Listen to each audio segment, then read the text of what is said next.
फ़क़ाला, हुज़ूर ने फरमाया अरबाउन ला तजूज़ु फ़िल अदाही, चार ऐसे ऐब हैं जो कुर्बानी में जायज़ नहीं है।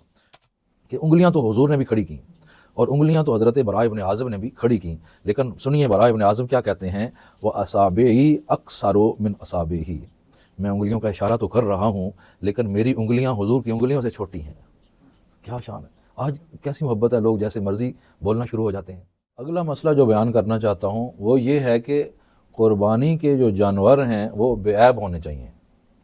तो अब कौन कौन से ऐब हैं जो अगर जानवर में हों तो जानवर कुर्बानी नहीं लग सकता, यानी उसकी कुर्बानी जायज़ नहीं होगी।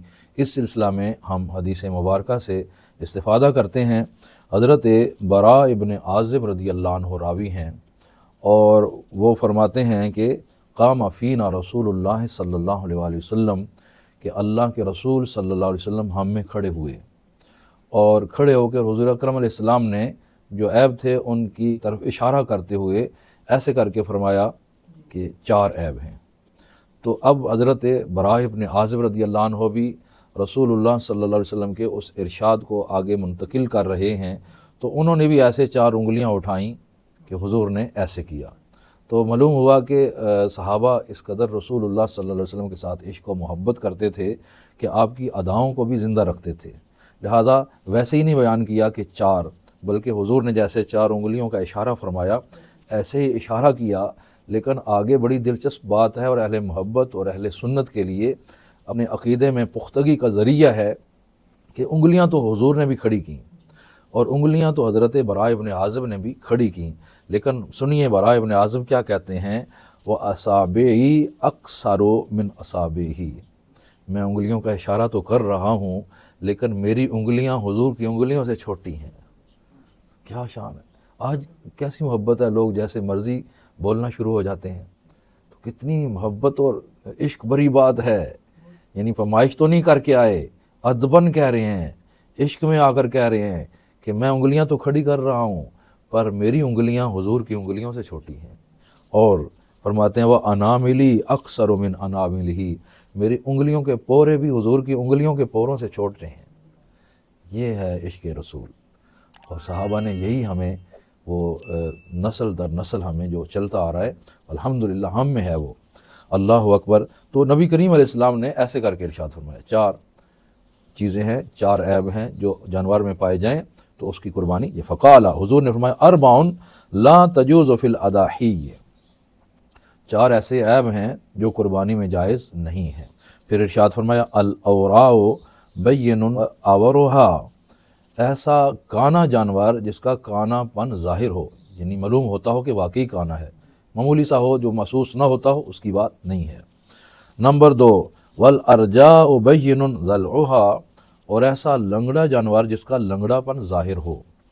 और फरमाया वल मरीदतु बय्यनुन मरदुहा, ऐसा बीमार जानवर जो महसूस होता हो कि बीमार सा है, नज़र आ रहा हो कि बीमार सा जानवर है।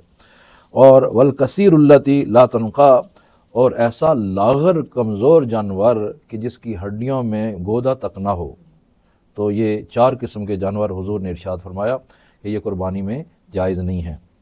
अब इंसान ख़ुद इनसे अंदाज़ा लगा सकता है कि जो इसी तरह के ऐब इन ऐबों के बराबर बराबर हों वो भी पाए जाएँ तो जानवर जायज़ नहीं होगा। या इससे बढ़कर मसलन इसमें काना का ज़िक्र हुआ तो अंधा भी फिर नाजायज़ होगा। ठीक है, तो ये इस हदीस से फिर और उलमा ने कुछ जो इस्तिंबात किया है उसमें से चंद एक मैं लिख के लाया हूँ, आपको पेश कर रहा हूँ कि ऐसा मजनून जानवर जो जुनून की वजह से चारा ना खाता हो, पागलपन जिसको हो, ऐसे जानवर की कुर्बानी भी जायज़ नहीं है।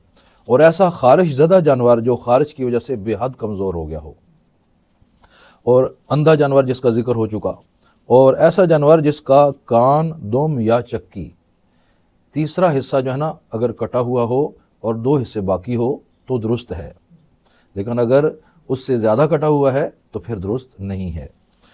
और ऐसा जानवर जिसकी नाक कटी हुई हो, और अगर मादा जानवर है, गाय है या बकरी है, और उसके थन खुश्क हो गए हैं, यानी सूख गए हैं, ख़त्म हो गए हैं, तो अगर तो गाय के दो थन सूख गए हैं तो उसकी कुर्बानी जायज़ नहीं होगी, और अगर एक है तो फिर हो जाएगी। और अगर बकरी है तो उसका अगर एक थन सूख गया, ख़राब हो गया, तो उसकी कुर्बानी जायज़ नहीं होगी। और ऐसा जानवर जो खुनसा हो, खुनसा से मुराद जो ना मुज़क्कर हो ना मुअन्नस हो, उसकी कुर्बानी भी जायज़ नहीं है।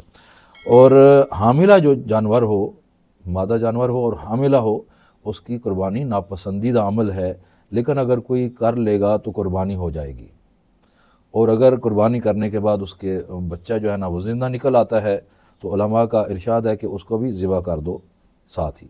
और अगर ज़िबा नहीं करते तो फिर क्या हुक्म है, फिर उसको आप लोग चाहे बड़ा करके या उसी वक्त भी सदका कर दें, यानी आप उसको रख नहीं सकते, उसे सदका ही करना होगा।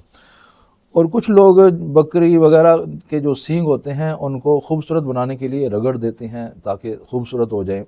तो अगर तो वो इस कदर ज़्यादा नहीं करते कि जानवर जो है ना ऐबदार नज़र आता हो कि देखो जी इसके तो अच्छे भले सींग थे और अब नहीं नज़र आ रहे, ऐबदार मालूम हो, तो फिर तो दुरुस्त नहीं है। लेकिन वैसे अगर थोड़ा सा रगड़ के ठीक कर दिया, जैसे कि अभी हमने कान वगैरह के बारे में बताया कि तीसरा हिस्सा अगर कट जाए तो फिर तो ठीक है, और तीसरे से बढ़ जाएगा तो फिर ठीक नहीं है। तो इस तरह एक और मसला है कि कुछ लोग, छोटा बच्चा ही जानवर होता है तो उसके जो सींग निकल रहे होते हैं वहाँ कोई दवाई वगैरह डालते हैं ताकि वो सींग ना निकले। तो ऐसा करने में ये देखा जाएगा कि क्या जानवर के दिमाग पर तो नहीं असर पड़ रहा। अगर ऐसा हो तो फिर नहीं करना चाहिए, बहुत ज़्यादा तकलीफ़ है। और अगर जानवर के दिमाग को कोई असर नहीं पड़ रहा और उस दवाई को डाल देते हैं और सींग नहीं बढ़ते तो इसमें कोई हर्ज नहीं है। तो ये चंद एक चीज़ें जो मेरे ख़्याल में थी मैंने पेश कर दी हैं। अल्लाह ताला हम सब को अपने दीन की फ़हम व समझ नसीब फ़रमाए। वमा अलैया इल्लल बलाग।